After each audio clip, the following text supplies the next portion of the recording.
হাসনাতের ঘোষণার পরপরই দেখা গেল রাতেই যমুনার সামনে অবস্থান নিয়েছে এনসিপির নেতা কর্মীরা।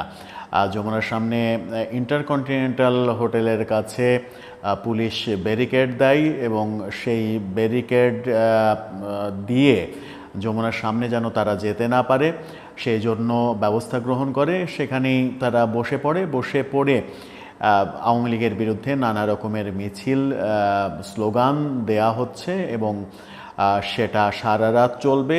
হাসনাত আবদুল্লাহরা বলছেন, হাসনাত আবদুল্লাহ, নাহিদ ইসলাম, সার্জিস ইসলাম তারা ফেসবুকে পোস্ট দিয়েছেন, জনতাকে ডেকেছেন জনতা যেন সাড়া দেয় এবং আজকে রাতের মধ্যেই আওয়ামী লীগের বিরুদ্ধে ব্যবস্থা না নিলে তারা সেখান থেকে উঠবে না। অর্থাৎ তারা তখনই উঠবে সেখান থেকে যখন ঘোষণা আসবে আওয়ামী লীগ নিষিদ্ধ করা হলো।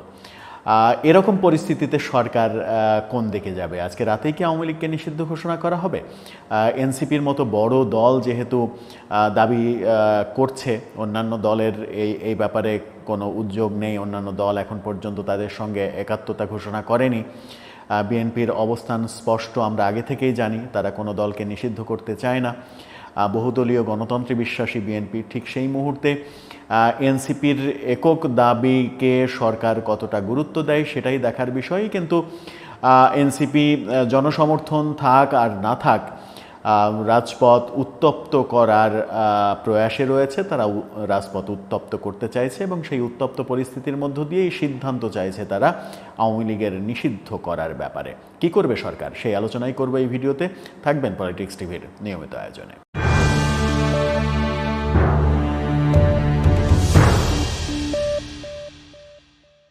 দর্শক, পলিটিক্স টিভির নিয়মিত ভিডিওগুলো স্পন্সর করছে প্রজাপতি.টিভি, নতুন ওটিটি প্ল্যাটফর্ম। আপনারা চাইলে ইউটিউবে, ফেসবুকে, ইনস্টাগ্রামে, টিকটকে দেখে নিতে পারেন। ডেসক্রিপশন বক্সে লিঙ্ক দেওয়া থাকবে, সেখান থেকেও আপনারা দেখে নিতে পারেন প্রজাপতির কার্যক্রম। বলছিলাম হাসনাত আবদুল্লাহর ডাক এবং সেই ডাকে সাড়া দেওয়ার কথা বলে আরেকটা স্ট্যাটাস দিয়েছেন সার্জিস আলম। যে স্ট্যাটাসে তিনি লিখেছেন, হাসনাতের সাথে যমুনার সামনে অবস্থান কর্মসূচিতে যোগ দিন। 9 মাসে সোজা আঙুলে কাজ হয়নি, এখন সময় আঙুল বাঁকা করার। অর্থাৎ তারা আঙুল বাঁকা করার জন্য যমুনার সামনে গিয়েছে। চ্যানেল 24 নিউজ করেছে, আওয়ামী লীগের ব্যাপারে সিদ্ধান্ত আজ রাতেই, এমন কথা বলেছেন নাহিদ ইসলাম।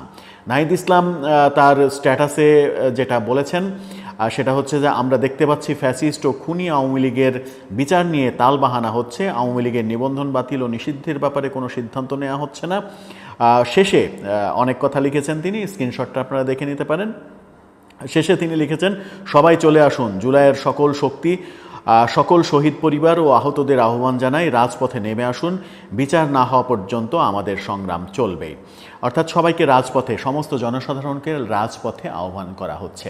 সেই রাজপথে আহ্বান করতে গিয়েই আমরা যেটা দেখছি সেটা হচ্ছে একটা ভিডিওর সামান্য অংশ আপনারা দেখে নিন, যেখানে পুলিশের সঙ্গে ধস্তাধস্তি হচ্ছে। পুলিশ তাদেরকে বাধা দিচ্ছে যে যমুনার সামনে দেয়া যাবে না। সেই সময় হাসনাতের সঙ্গে তার মানে সদস্য সংখ্যা কত ছিল? 50-60, তার বেশি ছিল না। সেই জনসংখ্যা নিয়েই তারা পুলিশের সঙ্গে বাগবিতণ্ডা করে এবং পুলিশের ব্যারিকেড ভেঙে যমুনার সামনে ডক্টর ইউনূসের সঙ্গে কথা বলবে এমন দাবি করে। ভিডিওতে নিশ্চয়ই আপনারা ক্লিয়ার হয়েছেন যে জনসমর্থন কতটা পাওয়া গেছে তাদের সমস্ত নেতা ফেসবুকে আহ্বান করার পরেও। এর আগে আমরা অথচ দেখেছি যে রাজুতে আসো এই আহ্বানে হাজার হাজার ছাত্র জনতা, কখনো লক্ষাধিক ছাত্র জনতা জমায়েত হয়েছে, তাদের ডাকে সাড়া দিয়েছে। এখন তাদের ডাকে সাড়া দিচ্ছে না কেন, সেই প্রশ্নের ছোট্ট উত্তর এমনভাবেই দেওয়া যায় যে তারা নিজেরাই নিজেদের জনপ্রিয়তায় ভাটা ফেলানোর জন্য দায়ী। তারা নিজেরে বিভিন্ন কর্মকাণ্ডের মাধ্যমে বিতর্কিত করেছে নিজেকে এবং সেই বিতর্কিত করার ফলে আমরা সময় টিভির এই ভিডিওটা যখন করছি তার 5 মিনিট আগে সময় টিভির লাইভ থেকে আপনাদের একটা স্ক্রিনশট দেখাতে চাই। সেই স্ক্রিনশটে হাসনাত আবদুল্লাহ বসে আছেন, মনমরা হয়ে বসে আছেন সামনে হ্যান্ড মাইক নিয়ে পেছনে যেটা দেখা যাচ্ছে না একজন বক্তৃতা দিচ্ছেন, সেখানে সদস্য সংখ্যা কত? সর্বশেষ যে বসে আছেন, আমরা রাত 1টার খবর যদি আপনাদেরকে জানাই, রাত 1টার দিকে সেখানে লোক সংখ্যা হয়তো 200, 250, 300 এরকম ছিল। সেই লোক সংখ্যা নিয়ে তারা বসে পড়েছে এবং পুরো জাতিকে তারা আহ্বান জানিয়েছে রাস্তায় নেমে আসতে, রাস্তায় নেমে এসে আওয়ামী লীগ নিষিদ্ধের ব্যাপারটা কার্যকর করতে। কিন্তু সরকার কি করবে এখন? সরকারের যুব ক্রীড়া উপদেষ্টা ওদিকে ফেসবুকে ঘোষণা দিয়েছেন যে খুব শীঘ্রই যুবলীগ এবং স্বেচ্ছাসেবক লীগ নিষিদ্ধ করা হবে, সেই কার্যক্রম তারা নাকি হাতে নিয়েছে এবং সেটা শেষ পর্যায়ে। তাহলে আওয়ামী লীগ নিষিদ্ধ করার এই যে দাবি, তাদেরকে রাস্তায় নামানো হলো, এটা কি সরকারেরই একটা কৌশল যে তাদেরকে রাস্তায় নামিয়ে আপাতত যুবলীগ এবং স্বেচ্ছাসেবক লীগ নিষিদ্ধের ব্যাপারটা এক ধরনের মানে জায়েজ করে নেয়া, যে এদের দাবির মুখে সরকার আপাতত তাদের সান্ত্বনা দিয়ে বলেছে আওয়ামী লীগের ব্যাপারটা প্রসেসে রয়েছে, আপাতত স্বেচ্ছাসেবক লীগ এবং যুবলীগ এই দুই সংগঠনকে নিষিদ্ধ করা হলো। তেমন ঘোষণাই কি আসবে এর মাঝে? এটা দেখার অপেক্ষা হয়তো আগামীকালকে পর্যন্ত করতে হবে। যদিও আগামীকাল শুক্রবারে তারপরেও সরকার শুক্রবার বলে তো আর বসে থাকবে না, এরকম একটা সিদ্ধান্ত ঘোষণা হতেও পারে। কিন্তু আওয়ামী লীগ নিষিদ্ধের কি হবে? এদিকে আওয়ামী লীগ নিষিদ্ধের এই দাবি যখন করছে, তখন বিএনপি কি ভাবছে? বিএনপির ভাবনাটা অনেক আগে থেকেই আমরা স্পষ্ট জানি। বিএনপির অবস্থান, কোনো দলকে নিষিদ্ধ ঘোষণা করা যাবে না। আবার জাতিসংঘ তার রিপোর্ট যখন পেশ করেছে জুলাই আন্দোলন নিয়ে, সেই রিপোর্টেও স্পষ্ট বলে দিয়েছে কোনো দলকে নিষিদ্ধ করা যাবে না। অর্থাৎ জাতিসংঘ সহ বিশ্বের বিভিন্ন দেশের একটা চাপ রয়েছে, কোনো দলকে নিষিদ্ধ করে কোনো কার্যক্রম নেওয়া যাবে না। সেই বাস্তবতার মধ্যে সরকার কি আদৌ পারবে আওয়ামী লীগকে নিষিদ্ধ করতে? এদিকে বিএনপির কথা যখন বলছিলাম, যে বিএনপির এক কর্মী, ভোলা জেলার এক কর্মী, তিনি ফেসবুকে পোস্ট করেছেন বিএনপির রাজনীতি নিয়ে তিনি খুবই সরব এবং বিএনপির হাইকমান্ডের সঙ্গে তার খুবই ভালো সম্পর্ক রয়েছে। তিনি ফেসবুকে স্ট্যাটাস দিয়ে খুবই মজার একটা ব্যাপার তুলে ধরেছেন। লিখেছেন, আওয়ামী লীগ নিষিদ্ধের দাবিতে মাঠে নেমেছে এনসিপি, সবাইকে ডাক দিয়েছেন সাবেক উপদেষ্টা নাহিদ, ঘেরাও কর্মসূচিতে নেতৃত্ব দিচ্ছেন ক্যাপ্টেন হাসনাত। এরকম কর্মসূচি যদি ফেল করে তার পুরো দায় বিএনপির। আজ যদি হাসনাত অজ্ঞান হয়ে যায় তবে কোনোভাবেই বিএনপি এর দায় এড়াতে পারে না। অসুস্থ হাসনাতের সামনে আরেকটা শব্দ রয়েছে, সেই শব্দটা উচ্চারণ করতে চায় না, খালি গা বলতে সেইভাবেই বুঝিয়েছেন তিনি। অসুস্থ হাসনাতের সামনে গিয়ে জামাতের আমির কিংবা মাসুদ সাহেব যদি হাউমাউ করে কান্না করতে হয়, তবে প্রতি ফোঁটা চোখের পানির জন্য বিএনপিকে চরম মূল্য দিতে হবে। সবাই এগিয়ে আসুন এনসিপির ডাকে। সার্জিস বলেছে এখন সময় বাঁকা করার, অর্থাৎ আঙুল বাঁকা করার কথা যেটা সার্জিস বলেছেন। বাঁকা হলে ব্যথা পাবে, কাজে লাগবে। বিএনপির উচিত সবাইকে বুঝিয়ে নাহিদের ডাকে মাঠে নামা। দেখবেন আওয়ামী লীগ গায়েব হয়ে গিয়েছে। এভাবেই এনসিপি রাজনীতিতে সফল হবে, নাইলে সব দোষ বিএনপির। ইনকিলাব জিন্দাবাদ।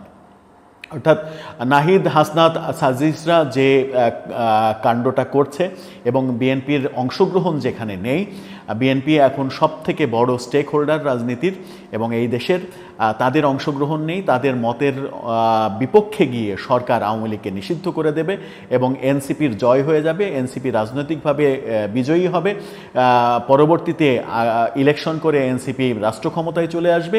এরকম ব্যাপার নিয়ে এক ধরনের ব্যঙ্গ করে লিখেছেন এই ব্যক্তি, যেখানে স্পষ্ট হয় আদতে বিএনপির অবস্থান এবং সাধারণ মানুষ যারা কোনো পক্ষের না, যারা সুস্থভাবে বাস্তবতা ভাবতে জানেন কিংবা শিখেছেন, তারা বুঝবেন যে কোনো দলকে নিষিদ্ধ করা এটা কোনো সমাধান হতে পারে না।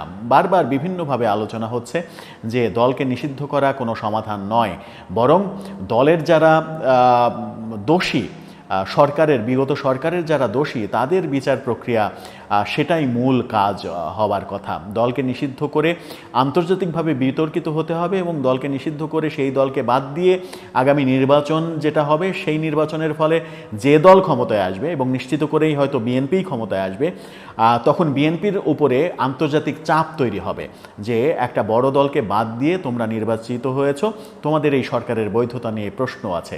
বিএনপি এই দায় কেন নেবে, সেটা একটা বড় প্রশ্ন। কারণ বিএনপিকে ছাড়া আওয়ামী লীগ যখন নির্বাচন করেছে, সেই সেই নির্বাচন কিন্তু বিতর্কিত হয়েছে, বিশ্বমহলে নানাভাবে প্রশ্নের সম্মুখীন হয়েছে। সেই একই দায়ভার বিএনপি নিশ্চয়ই নিতে চাইবে না, সেটাই বাস্তবতা। কিন্তু হাসনাত আবদুল্লাহরা রাস্তায় নেমেছেন। রাস্তায় যেহেতু নেমেছেন, তাদের এই নামাটাকে সরকার গুরুত্ব দেবে। এখন নামাটাকে গুরুত্ব দেওয়ার জন্যই হয়তো কোনো একটা সান্ত্বনাসূচক সিদ্ধান্ত আসবে। সেই সিদ্ধান্তটা কি, আজকে রাতেই কোনো সিদ্ধান্ত আসে কিনা, জরুরি কোনো ঘোষণা দেয়া হয় কিনা। কারণ হাসনাত আবদুল্লাহ, নাহিদ ইসলাম কিংবা সার্জিস আলমরা যেভাবে ফেসবুকে হুঙ্কার দিয়েছেন, তাতে মনে হয় যে দেশের সব মানুষের নেমে আসার কথা। ঢাকার 2 কোটি 2.5 কোটি মানুষ যারা আছেন, তাদের অর্ধেক নেমে আসলেই তো যমুনার সামনে কেন, ঢাকা শহরের শাহবাগ, পুরো চত্বর কিংবা পুরান ঢাকা মিলিয়ে লোকজন আটবে না, সরকার ব্যতিব্যস্ত হয়ে যাবে, আর্মি দিয়ে কাজ হবে না। যদিও আমরা শুনেছি যে অতিরিক্ত আর্মি মোতায়েন করা হয়েছে যমুনাতে, সেই দৃশ্য, সেই ভিডিও আমরা দেখেছি গণমাধ্যমে। সব মিলিয়ে একটা হ্যাপাজেট অবস্থা বোধহয় তৈরি হতে চলেছে। এর পেছনে কোনো কাহিনী আছে কিনা, কোনো ইনফরমেশন এসেছে কিনা বাইরে থেকে, দেশের বাইরে থেকে কোনো ইনফরমেশন এসেছে কিনা, যে ইনফরমেশনে এনসিপি কিংবা সরকার কিছুটা বিচলিত হয়ে পড়েছে, তার কারণেই এরকম পরিস্থিতি তৈরি হচ্ছে কিনা, সেটাও ভাববার বিষয়। তবে সবথেকে বড় গুরুত্বপূর্ণ কথা যেটা, সেটা হচ্ছে যে দোষীদের আপনি শাস্তির আওতায় আনেন, বিচারের আওতায় আনেন। যিনি দোষ করেছেন তার দোষ প্রমাণ সাপেক্ষে তাকে শাস্তি দেন, এই ব্যাপারে কেউ দ্বিমত করবে না। কিন্তু যখন আপনি একটি বড় দলকে নিষিদ্ধ করার জন্য উঠে পড়ে লাগবেন, নিজের দলের যখন অস্তিত্ব খুবই ছোট, ক্ষীণ একটা অস্তিত্ব, তখন সেটা আসলে বিশ্ব দরবারে হাসির খোরাক যোগাবে। সেই কাজ তারা করেই যাবে, নাকি সেখান থেকে তাদের বোধোদয় হবে। যদিও তারা এটা করছে, আমার মনে হয় যেটা প্রকাশ্যে তারা বলছেও, যে আজকে সাবেক প্রেসিডেন্ট আব্দুল হামিদ যখন ব্যাংককে চলে গেছেন, সেজন্য দায় দেয়া হচ্ছে সরকারকে। সরকার আওয়ামী লীগের পৃষ্ঠপোষকতা করছে, সরকারের বিরুদ্ধে এক ধরনের বিদ্রোহ। আব্দুল হামিদ কিভাবে গেল, আব্দুল হামিদকে বাইরে কেন যেতে দেয়া হয়েছে, সেজন্য একজন বিমানবন্দরের একজন নিরাপত্তা কর্মকর্তার চাকরি চলে গিয়েছে, সেই ঘটনাও আমরা দেখেছি। সরকারের জ্ঞাতসারে যিনি চলে গেলেন, সরকারের অজ্ঞাতসারে আব্দুল হামিদের মতো একজন ব্যক্তি বিমানবন্দর দিয়ে দেশের বাইরে চলে যাবেন, এটা কি হতে পারে? এটা যাদেরকে আপনি বোঝাতে যাবেন, তারাই আপনাকে হাস্যকর বস্তুতে পরিণত করবে আদতে। দর্শক, আপনার কি মনে হয়, আজকে রাতে কি বার্তা আসছে নতুন করে, কিংবা আজকে রাতে কি খবর তৈরি হবে, সেই আলোচনায় আপনি আপনার মন্তব্য করে লিখতে পারেন আমাদের কমেন্ট বক্সে।